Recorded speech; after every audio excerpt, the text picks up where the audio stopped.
When that song came out in 2006, it changed our lives completely. The hottest record in the country, yeah, chicken noodle soup. The hottest record out right now, chicken noodle soup. So is it about the actual food? No, it's a dance. Where are you guys from? Harlem, Uptown. Kids from the hood with nothing don't get those type of situations. It's like hitting the lottery. When chicken noodle soup dropped on the internet, it created a dance revolution. We started a blueprint that came out of Harlem. But nobody really knows the whole story at all. It's exciting. We just happy to be here.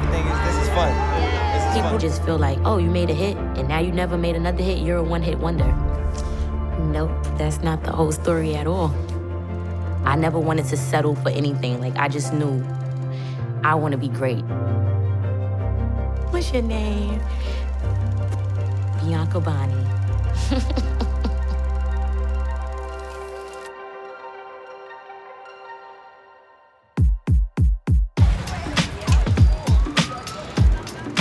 When I was in Harlem and I was growing up, my parents tried to protect me and shelter me because of the way they grew up. Bianca and Daddy. They weren't rich, they weren't well off, but they never let me feel like I was struggling. I always danced as a child. That was a way for me to express myself. And I was always singing songs. Whatever songs I heard my dad playing, I knew all the lyrics. I always wanted more out of life. That was always why I wanted to do music. Say I'm underrated, fans wanna see me blow up. I plan to tour the world and see the world and get my people rich. I plan to get my flowers while I'm alive. I always wanted to get my family in a better position than what we were.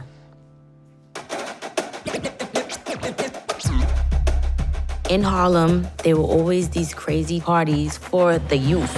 And these parties are every week, and it's a big deal. Like, the line is around the corner, like it's a release date for new Jordans. All the kids would be able to just dance. We called it light feet. So chicken noodle soup was already a dance. So the dance was like chicken noodle soup, French fries with a soda on the side. It was a whole dance called that. Once I started being in this environment, it was like a whole different world. Like, I'm this young little girl going to these parties, and the kids that's dancing is actually ending up on P. Diddy's music videos, and they're from Harlem. So it's not that far of a grasp for me to be like, okay, if they're dancing and they're getting lit, I know I could do it.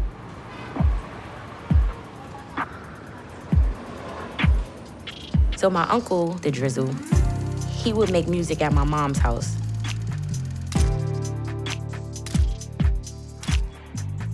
This is my niece. I'd be watching her, so we would just be in the house together. My friends would come over, and then we'd be rapping, recording songs. My home studio, you know, my kitchen/living room with a towel, like as your secret booth. And then she'll always want to get on a song, and I'm like, no, because we talking about shooting and killing and all type of stuff that we wasn't even doing. And she would nag me all day. And yeah, I was rapping, so I was like, I'm going to rap. So every once in a while, I'll let her get on the song or do a hook somewhere. Now I want to record. Like, today, let's record. You got another beat? I want to record. It just became an addiction. She got a song, and she'd be like, my block is your block. And it was just 140, yeah. And I was like, oh, she got something here. She actually kind of good. But then she started stealing beats. She didn't tell y'all that part. I'm not like no Dougie Fresh or nothing. None of us would be here without this beat. A basic New York drum pattern. So my uncle, he made the chicken noodle soup beat. Hey, that's so cute. He told me that he gave the beat to somebody else. Like, this is somebody else's beat. You can't rap on it, or whatever the case may be. So I stole the beat. And then I created the lyrics while I was in school, in the detention room. Every time I would be in class in high school, I would get put in the detention room because I was always doing music. All my friends will get kicked out of class just to come to this session of freestyling and making music and making beats. I wanted to incorporate the dance that I got from that party. Hence the reason we have a song about soup and soda. And when I got out of school, I took it to DJ Webstar, who at that time was one of the biggest DJs in New York City. And I said, this song is fire. Like, this is gonna be it. And when Webstar heard it, he was like, let's start working. One day, it's a Rucker basketball game, and this is a big deal in New York City. People come from all around the world to watch these ball players. And then you have the music incorporated. DJ Enough came. He is one of the biggest DJs, and he actually broke the Chicken Noodle Soup record. He's playing the record, and it starts pouring down raining because it's one of them summertime thunderstorms. Pouring, like, where you running like, it's raining. And nobody stopped dancing.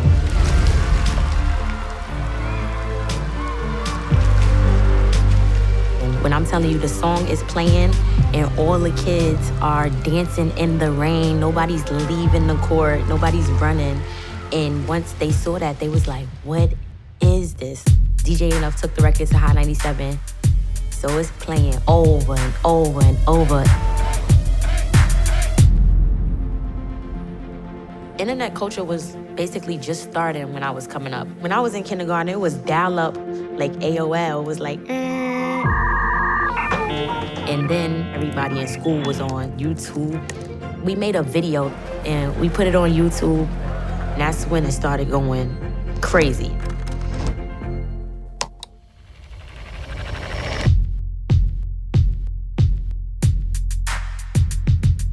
It was mainstream, but YouTube took it to the next level, like millions of views, and it reached out to way more people. Everybody's dancing to the song. The kids, the gangsters, the hustlers. The dance was so infectious, and anything that was relevant at the time, Chicken Noodle Soup was a part of that. Is this your first time at the VMAs? Yes, my first time. The first time of many. We started a blueprint. I never knew in a million years that that song would blow up like that. Especially being at that young age. How do you even take all of that in?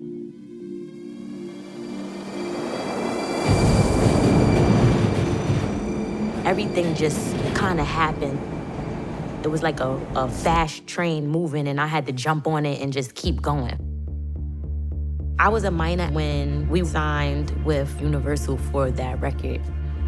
When you're securing a deal like that, you have to make sure it's longevity in it. But everybody is in the moment right now. This is the song, is hot. Let's just grab whatever we could get. I didn't know anything that was going on.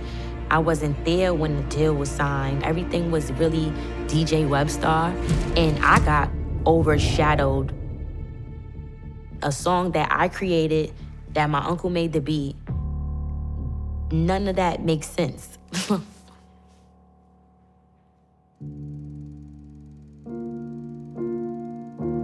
I 100% feel like I got left behind. It was a time span like 7 years where I had to figure out like what I was gonna do. I didn't have management. I would fall into these depressions where it's like I felt like I'm never gonna get on. I'm never gonna be big as Chicken Noodle Soup. I'm never gonna get another hit record out. Like everybody just think that because I had this big record that it's that easy to just get on. Like it's not that easy. It's really a struggle. Like you have to reinvent yourself to stay relevant. They want me mainstream on them big screens. I'm proving it for every little brown girl watching. I'm really doing it. I rap, dance, act, sing. Nobody gonna stop me. I'ma get it all. I've been in this business since I was 13, 14. It's almost 20 years. I never let anybody see me sweat. Nobody has really seen me struggling. I really had tunnel vision of I'm gonna get out the hood some way, somehow. I scraped and crawled and climbed my way out, you know?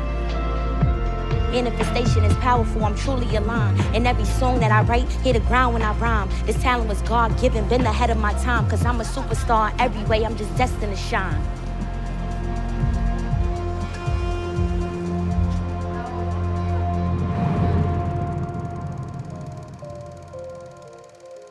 We put New York on the main stage. For and creating a dance with a song and making it It like made that catchy feel. the light feet more popular. Right. The gift is that chicken noodle soup keeps being played. I started something in Harlem, but it's bigger than me. It's a culture. I might not speak your language, you might not understand me, but dancing is universal. It was a family thing. We did it together. Just in the house, clowning around. And something good came from this. Oh yeah, I'm proud of her to this day. Look at her. Look how accomplished she is. I'm a mother. I'm an artist. I'm a dreamer. And I'm proud of what I did.